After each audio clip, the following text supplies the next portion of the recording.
afternoon, all. Welcome to Storytime with Shane, cat edition. Hence the big cat that was in the photo before I got there. One of my favorite prints. How y'all doing today? Waiting for more people to join in. But maybe we won't have anybody today.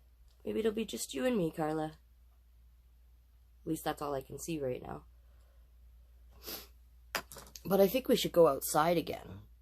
It's so beautiful out. I got the cat hat on. Going out by special request. To somebody who's not even here. I knew you'd be here. You're awesome. But it's just you and me so far. So, let's head outside. Let's do it. We'll go out there. You like my outfit? Woo!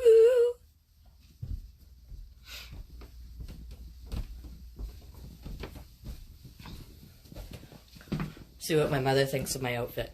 See what she says. Cute. There's my mom. Wave, Mom. She's coloring. It's a good way to fill your time. Alright, let's go out in the backyard. It's so nice out. I decided to wear my sunglasses today. I was smart. Let's see what we can't rig up here.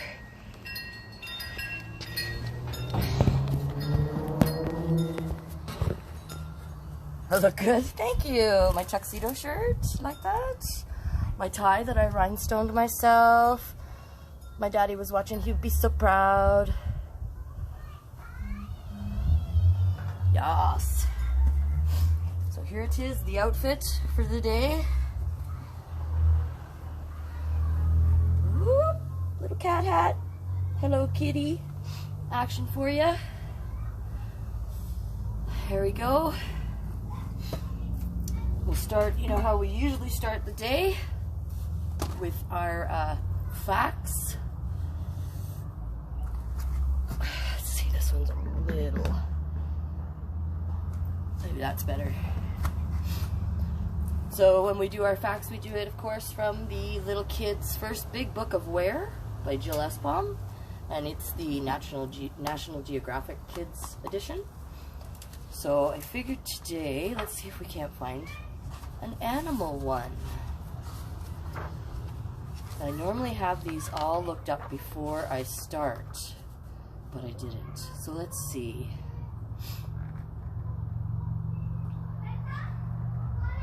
Okay, let's start with, where did people first have pets? Ooh, that sounds fun. Page 60. So we're going to go to page 60. There we go. Okay. We're going to start off with that. So, where did people first have pets? Nobody knows for sure where people first had pets. Historians think it was in parts of Africa and Asia between 10,000 and 40,000 years ago.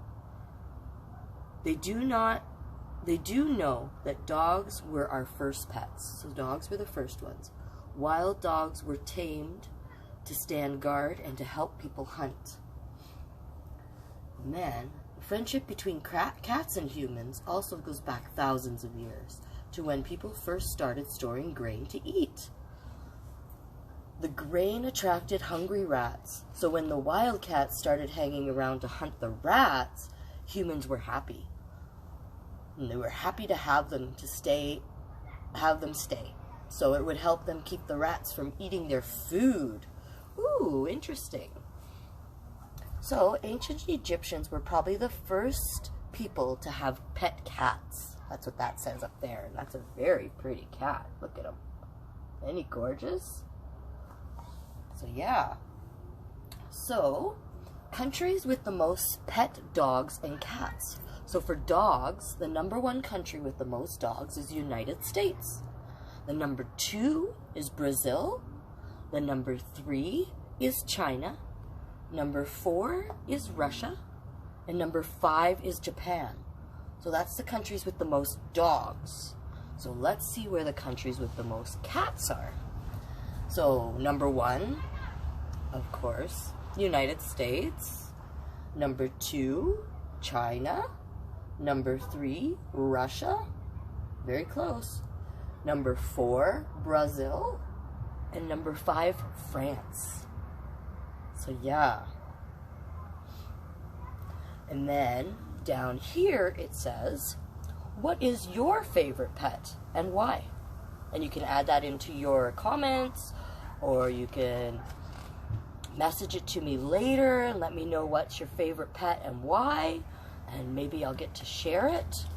So yeah, that was our fact for the day. Where did people first have pets? Yeah. So Africa and Asia, between 10,000 and 40,000 years ago. Long time. So there's that. All right. We have a few more people joining us. That's good. Hi, everybody.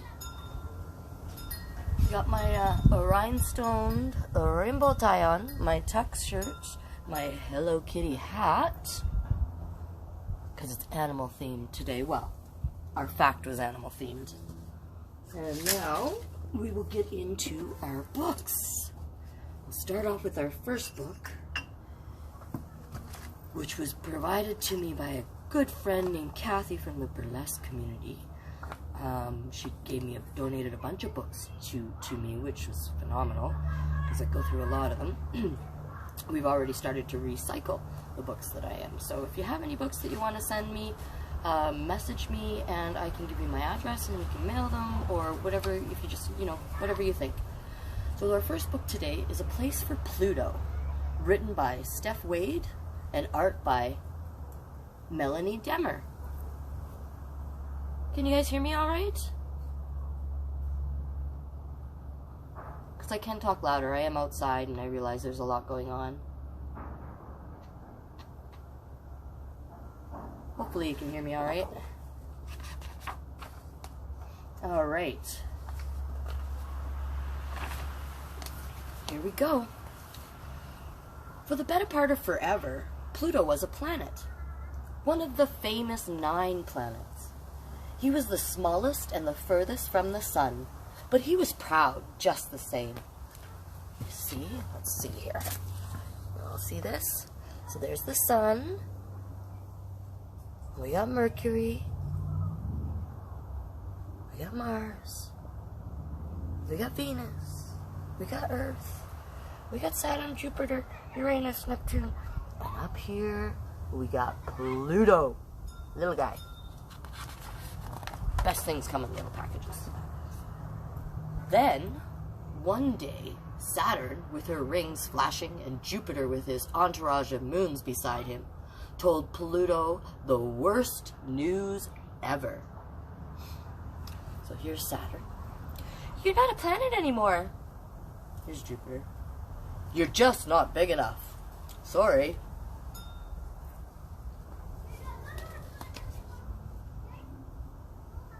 Look at Jupiter's glasses. I'm gonna have to find me a pair of those. I got guitar glasses and dog glasses, but I don't have star glasses. I wonder why. Even though Pluto orbited around the sun and was mostly round, creatures on Earth decided he was too small. But I'm in all the school books, Pluto says. Time to rewrite history. I think that's Venus up there. I don't have time for this. I've got visitors to prepare for, and that's Mars. Mars is holding an open house. How cute is that? Just another planet for us to go and destroy, apparently. But I digress. Pluto was crushed. He tried to protest. See, look, he's protesting. Pluto belongs. Not fair, not fair. Stand with Pluto. I would protest in favor of Pluto. But it was no use. They're comforting Pluto. All the stars here are comforting him. Feeling sad and rejected, Pluto left with Sharon and his other 4 moons by his side to find his place in the galaxy.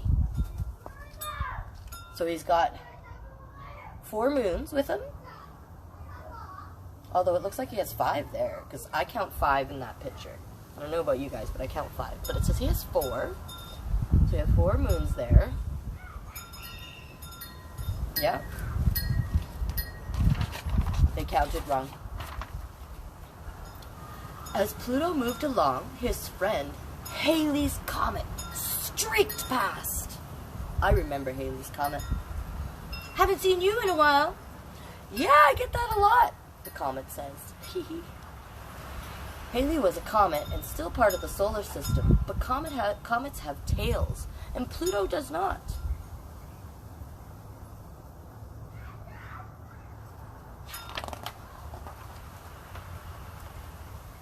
Pluto wasn't a comet or a planet. He was a nobody. Feeling more blue than brown, Pluto kept moving. So I have a feeling Pluto is supposed to be brown in color because it says feeling more blue than brown. So I'm going to take that as a little information in there. Pluto just kept moving. Look how sad he is.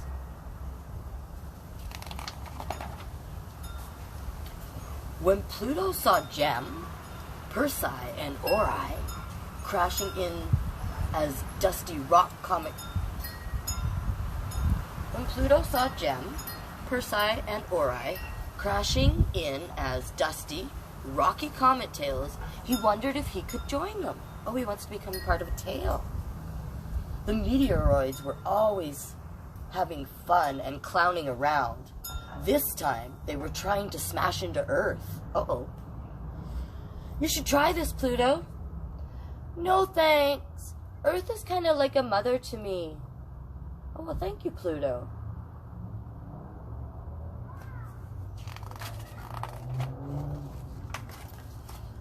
Then Ida, the asteroid, orbited by. Pluto and Ida were nearly the same size. Pluto thought he had finally figured out his true identity. Hi, Ida. Do you mind if I join you for a spin in the asteroid belt? Wish you could, Pluto, but there's a rule book that says rocks only. You know asteroids are rocks, right? Did you guys know that? Asteroids are rocks? If you got any kids out there, put their names in and I'll say hi, and after this book, I'll scroll back and see who's out there. Pluto wasn't a planet or a comet or an asteroid. He missed being a planet. He missed his old friends. He missed feeling like he belonged. Too small to be a planet, too big to be a rock. I used to fit in here, but now I do not.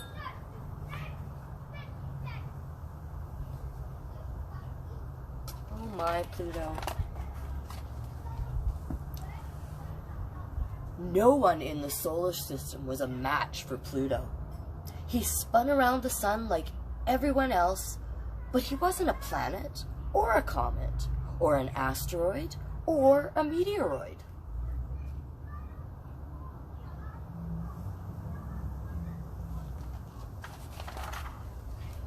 Pluto had nowhere to turn. He was about to give up when he saw someone he had never seen before. He felt like he was looking in a mirror. Pardon me if I sound rude, but what are you? I'm a dwarf planet. My name is Iris. And these are my friends, Uma and Make and Ceres.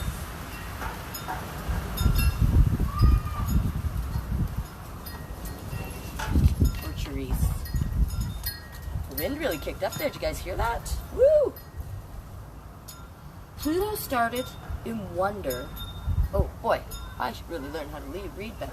Pluto stared in wonder at the 4 dwarf planets. They were too small to be planets, but too big to be rocks. They were not planets or comets or asteroids or meteoroids. They were just like him. You're just who I've been searching for. Really? Then you should join us. Yay! Place for everyone, right? Pluto felt more like himself than ever before. He couldn't wait to tell his old friends about his new ones. Turns out his old friends missed him too. "We're sorry, Pluto," Saturn says. "Just because you're not a planet anymore doesn't mean that we don't love you." I want to say that's Earth. Look, we're giving cake. Must have been baked by a Canadian. Ah, just kidding. Pluto was over the moon. He was a part of the solar system with his friends, both old and new. He smiled, and an intergalactic smile that was out of this Milky Way. "Let's celebrate with some chocolate. These feelings warm me to the core. I can feel the love. You all make me dizzy," says the sun. "Dwarf planet? That has a nice ring to it. I'm so glad you're making friends, honey. Neighbors forever. Dwarf planets rock. Way to go, little man. Glad you're not feeling blue anymore. Not that there's anything wrong with that. Till we meet again," says Halley's Comet as it zooms by. The end. Alright, so what's the deal with Pluto? Let's see what's the deal with Pluto. Oh, I can even turn the book like this. I'm coming close. So, in 1930, Pluto was discovered as the 9th planet in the solar system. I made it awesome, says Pluto. In 2006, Pluto was told he was not a planet anymore. And he says, bummer. And then scientists decided that to be a planet, you must orbit around the sun, have a round shape, be able to clear its own orbit by pulling asteroids towards itself, making the asteroids part of the planet.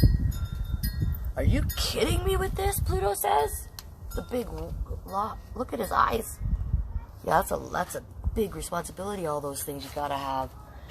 Pluto does orbit around the sun and is mostly round, but Pluto is small, only half the size of the United States, and it shares the area around its orbit with Neptune, and many other large objects in that area are called the Kuiper, I think that says, Kuiper Belt. But Pluto isn't alone. Other dwarf planets like either Ceres or Ceres or Ceres, Eris, Homa, Make, cannot clear the object out of their paths either. So that's what makes them different. They're just not big enough to clear objects out of their path. And then on the back it says, and then there were 8. Pluto gets the shock of his life when he finds out he's not a planet. He feels lost, confused, left out. He doesn't fit in anywhere. But instead of giving up, Pluto takes off. Now he's on a voyage to figure out who he really is and find his true place in the solar system. So he found his true place in the solar system. Isn't that great? A place for Pluto. There's a place for everybody. Alright, let's see what kids we got out here.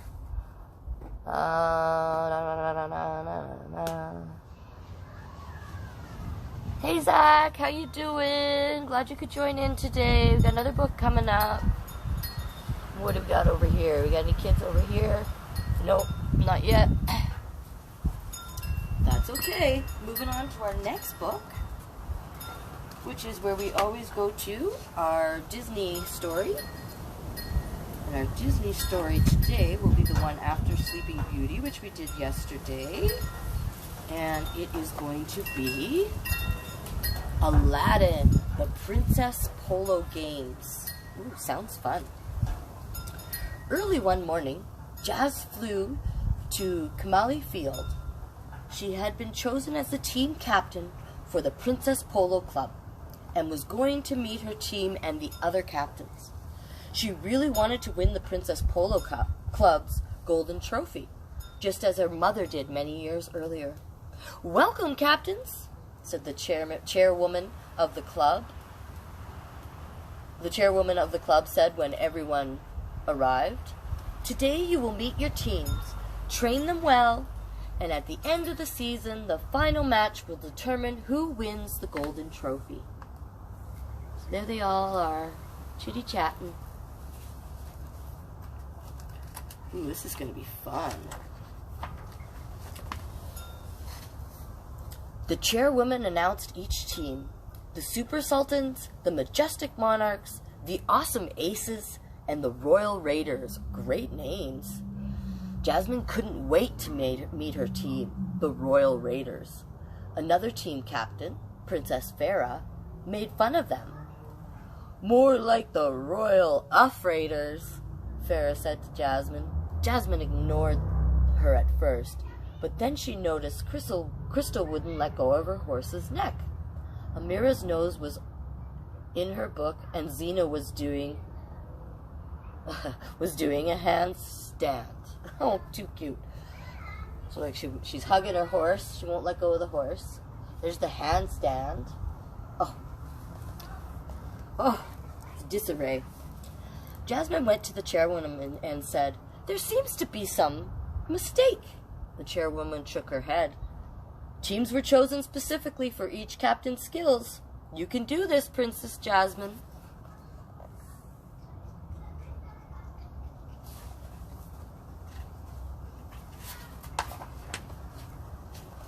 When Jasmine returned home, she was not happy. "How did your first practice go?" asked the Sultan of that night. "Not very well," Jasmine said. "I'm never going to win that trophy." "Just do your best," said her father encouragingly. Jasmine hoped her best would be good enough. The next day, Jasmine taught her team how to play polo. She showed them how to hit the ball into the goal and how to stop the other team by bumping their horses or hooking their mallets. The following day, Jasmine had an idea for practice. To help find their strengths, she set up a series of games. It's a good idea. So you can see where everybody's talents lie, because we all have different talents in different areas, and we should utilize them together, right? Make a stronger world. Jasmine saw that once Zena realized her horse was energetic as she was, they made a great team. They always got to the ball first. Crystal was so stubborn about staying on her horse that she could bump into the other players and stop them from scoring. Amira was an amazing hitter if she pretended she was a hero from one of her books. Jasmine used her teammates' strength to win some games. Soon they made the finals to play against Farah's team. Oh, of course, the Majestic Monarchs. Jasmine, Well, if it isn't the scaredy cat, the bookworm, and the jumping bean, said Farah. Get ready to lose. Jasmine huddled her team moments before their first chukker, or game period. Farah does not know the very things she's teasing you for are the very things that make you special. Now let's go out there and have fun. Yay, Jasmine. It is. It's all about fun. Winning's fun, but even if you don't win, there's a lot of fun in it. The game began. Zena beat Farah to the ball. The Royal Raiders got the first possession. Yay, Royal Raiders! And in the second chukker, Crystal stopped Farah from scoring 3 times. Amira scored 2 goals all by herself in the third chukker, and one of them was from all the way across the field. The fourth chukker, the captains rallied their teams. You're doing a great job, exclaimed Jasmine. The score is tied. We can win this. But the Majestic Monarchs weren't excited. Farah's never passed the ball. Ooh, she never passed the ball. She's not a very good team player, is she? Somebody needs to learn about teamwork, right? Because didn't we discuss this the other day? Teamwork makes the dream work? Yeah, cheesy but true. In the last chukker, Farah scored. and her team was up by 1. Jasmine prepared to race down the field to score another goal, but then she saw the majestic Monarch players and had an idea. She called a timeout to talk to her team. Jasmine wanted to give the other girls a chance to play and have fun. When the Royal Raiders returned to the field, Jasmine passed the ball straight to one of the Monarch players. Crystal and Amira blocked Farah from intercepting the pass, and Xena cheered the Monarchs all the way down the field. In the last chukker, each Monarchs player scored a goal. Nice. Oh, I really liked it. That gave me goosebumps. The game was over. The Monarchs had won. Jasmine was glad that everyone on both teams had a chance to play and have fun. That was more important than winning. Congratulations to the Monarchs, said the chairwoman. The medals go to the winners, but the golden trophy belongs to the most honorable player. This year, it goes to... who's gonna get it? Who's gonna get it?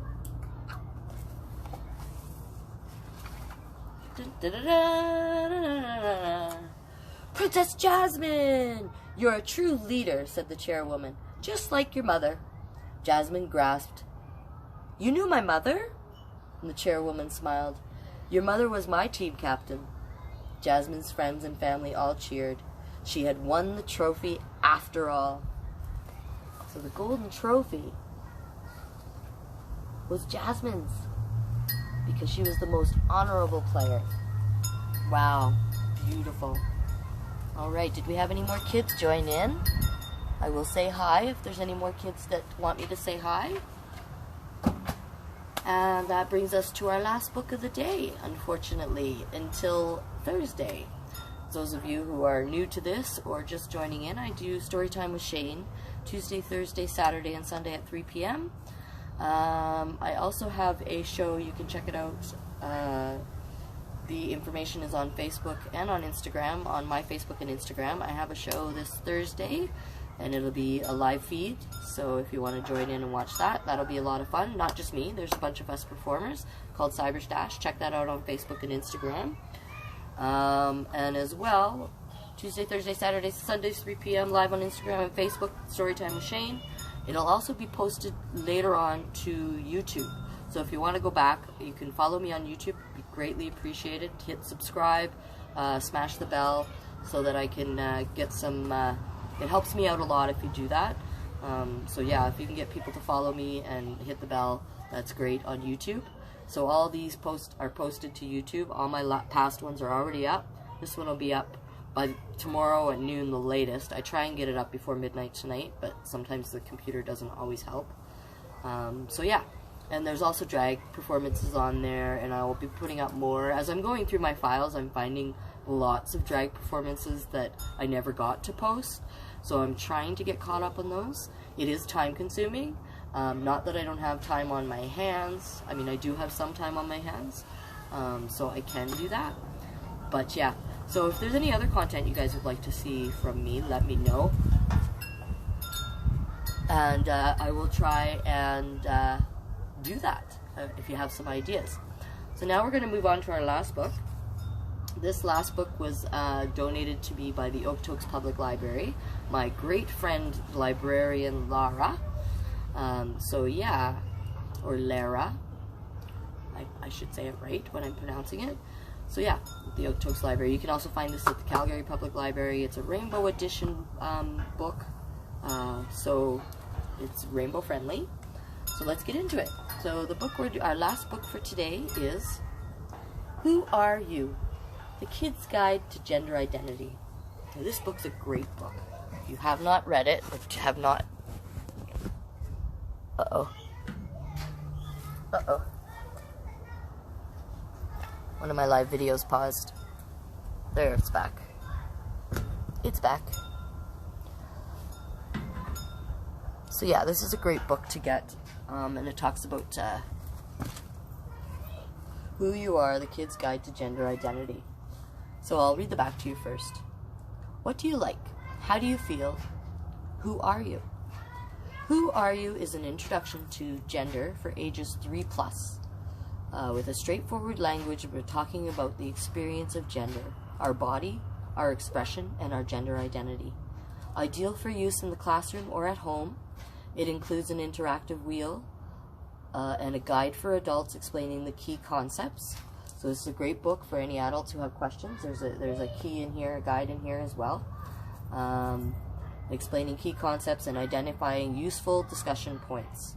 So it's one of the ratings is, okay, so a much needed non-fiction children's book exploring gender.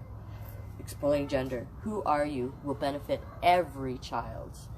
And that's from Pamela Wool, Director of Family Services on the Gender Spectrum. Everyone should read it. They'll feel good about themselves, and and be nice to other people. And that was a comment from Moss, and their age is 8. So yeah. Okay, so here we go. Who Are You? By Brook Pessin-Whedbee, illustrated by Naomi Bardoff. Alright, let's get at her. Who Are You?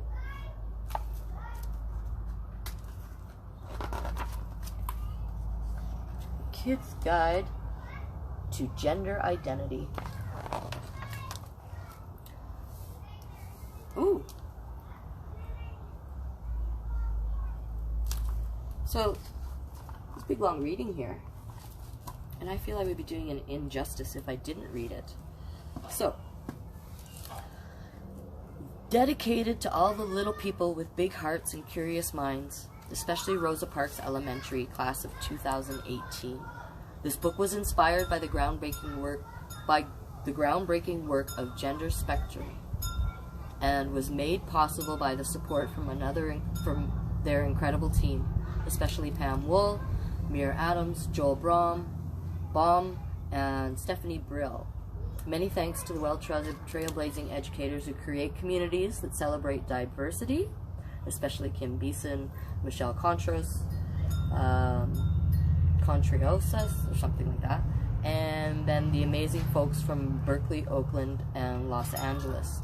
This book would not have come to be without contributions and advice from so many others, including Nina Pessin-Whedbee, Tamar Biha, Sam Lopez, Christy White.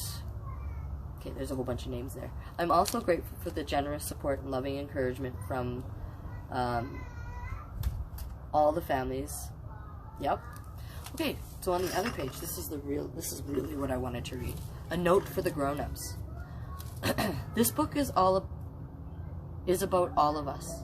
From the moment we are born, often before that, people talk about gender. It is one of the many things that makes us individuals in the world. We each have our own unique web that includes our body, how we feel inside, and how we express ourselves. Gender is individual and is also something that connects us to the people around us. People experience gender in so many different ways. Some grown-ups may worry that their children are too young to talk about gender diversity. But it is all around us. Kids are already talking about it. And if you get to decide how, you want to be a part of that conversation. For some, reading this book with a little person in your life may be the first explicit discussion you have had about gender. For others, it is part of a bigger conversation that may have begun days, months, or even years ago. Either way, it is a good idea that you first read this book to yourself, or even with other grown-ups. You might also like to take a look at the guide at the back of the book, or go to our website, those of you who are paying attention, or if somebody is a quick typer and can throw this up on their screen, you can go to their website, which is, I lost my spot. Hang on. Okay. childrensguidetogender.com. So you can go to their website, childrensguidetogender.com.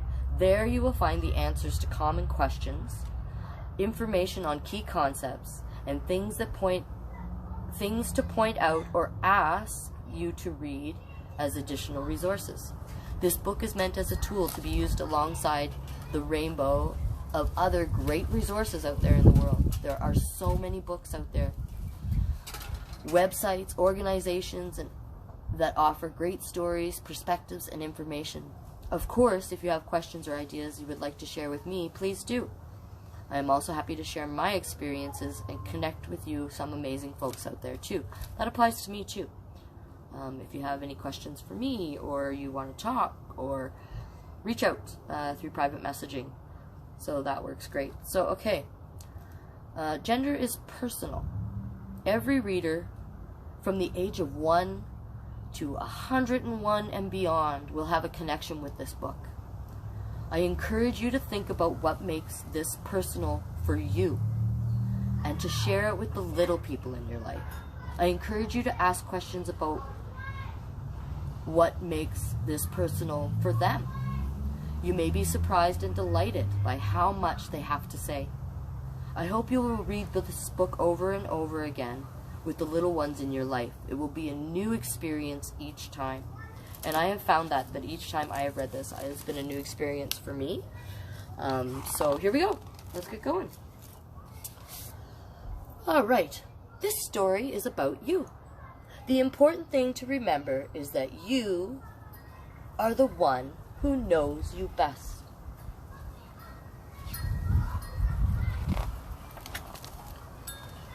When babies are born, people ask, is it a boy or a girl? Such a useless question. Sorry, that's my personal opinion. Babies can't talk, so grown-ups make a guess by looking at their bodies. This is the sex assigned to you at birth, male or female. Sometimes people get this confused with gender. They're not the same. But gender is much more than the body you're born with.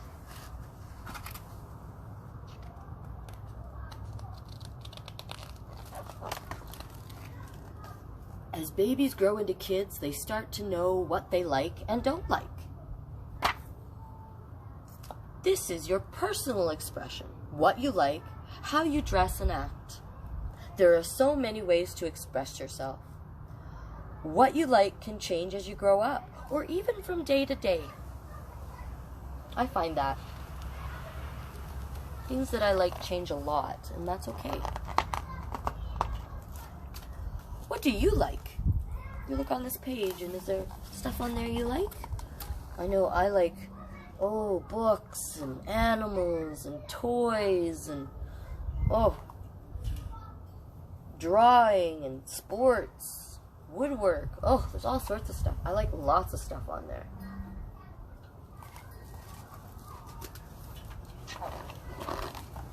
Here's some more. What do you like on here? I like the wings. Ooh, I love this. Ooh, those two. Geez, I'd even wear that. The cat. Oh, yes. Look at that. And the teddy bears and the boots. So much good stuff on there. Thoroughly enjoying all this stuff. Alright, here we go. Kids know a lot about themselves. They know who they are by how they feel inside. This is your identity. Who you feel like inside. Who you know yourself to be. This can also change as you grow up, or change from day to day. Your gender is just one part of your identity, what makes you, you. Just one part. Very small part that people seem to have a lot of problems with. But that's okay. The more you know, the more we grow. Education is key. Some people say that there are only 2 genders. But there are really many genders. Many genders. There are only 2 official sexes, maybe. There's many genders. I am girl, boy, both, neither, Just me. That's me. You are who you say you are because you know you best.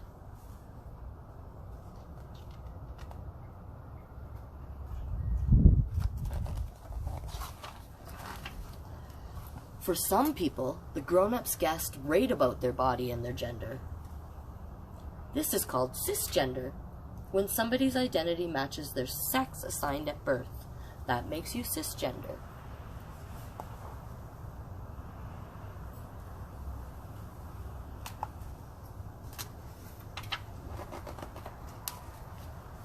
For some people, there are more than just two choices.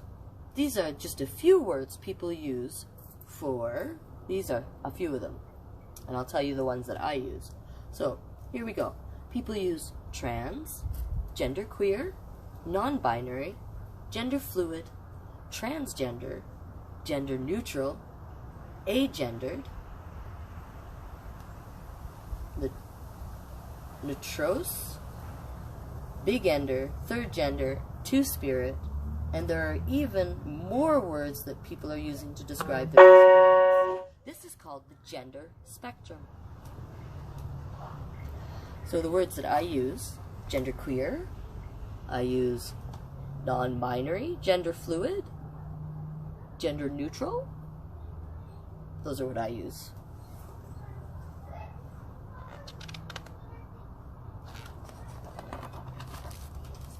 There are lots of ways to be a boy. There are lots of ways to be a girl. There are lots of ways to be a kid. Be who you are.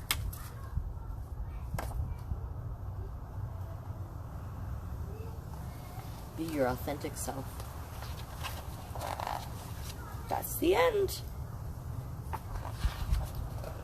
And if anybody would like the guide for grown-ups, message me and I can read it to you. And then there's all about the gender wheel, the body wheel, identity wheels, gender diversity, identity, additional resources, websites. There's all sorts of things in this book. So if you want more information, please do not hesitate to private message me and I will send you more information. These are great. These books are great. There is the, let's see, okay. Let's see if we can't take out this wheel. There is a, I don't know how to get in here. There we go.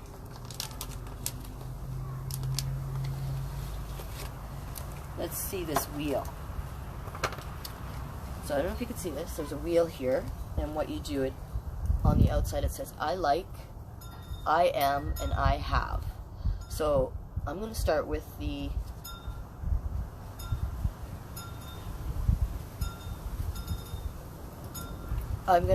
middle one, and it says, and this is true to me, I have a body that made adults guess girl. I am, I'm going to put 2 in there, sometimes a girl and sometimes a boy. And I'm always just me. And then in the last one, I like,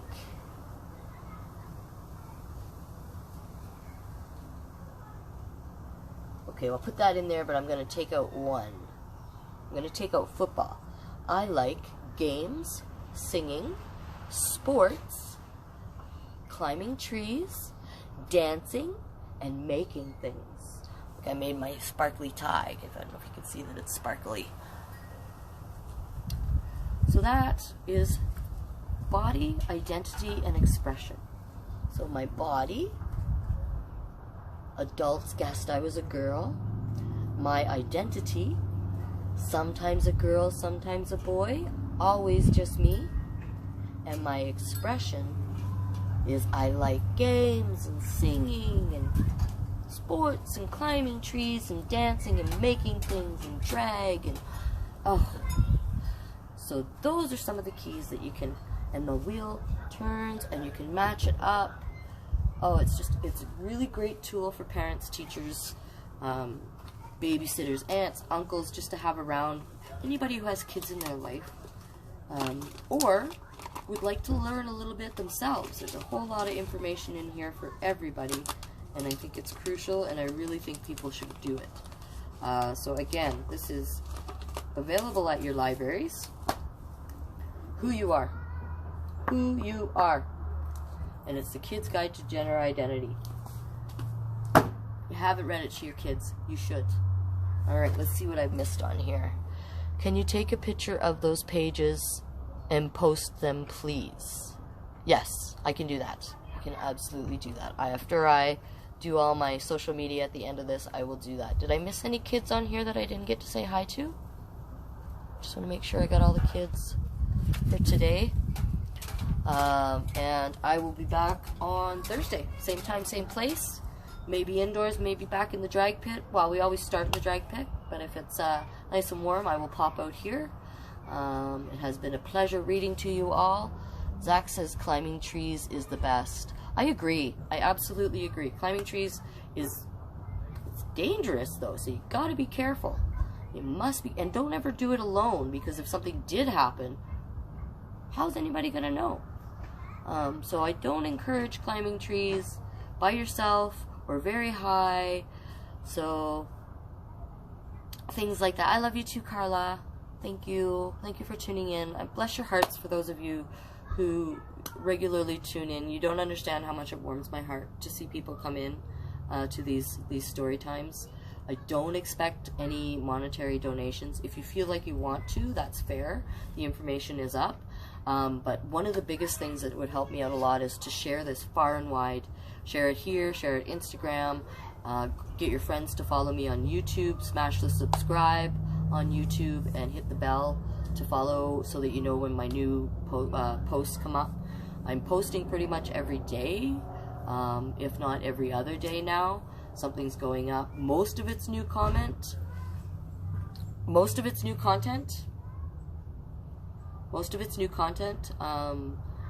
So I'm gonna pull out some other stuff that I never got to post from the last 2.5 years of drag, so that'll be interesting to see some old videos. So I'm gonna do that as well.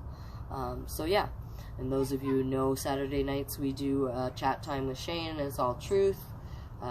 We talk about anything and everything. You can ask any questions, and then we have an option to follow it up with a Zoom room afterwards and just hang out. So yeah, so thank you all for tuning in today. Please share these videos far and wide. Let your friends know, let kids know, tell everybody. It'd be greatly appreciated. Tag me as much as possible. Love y'all.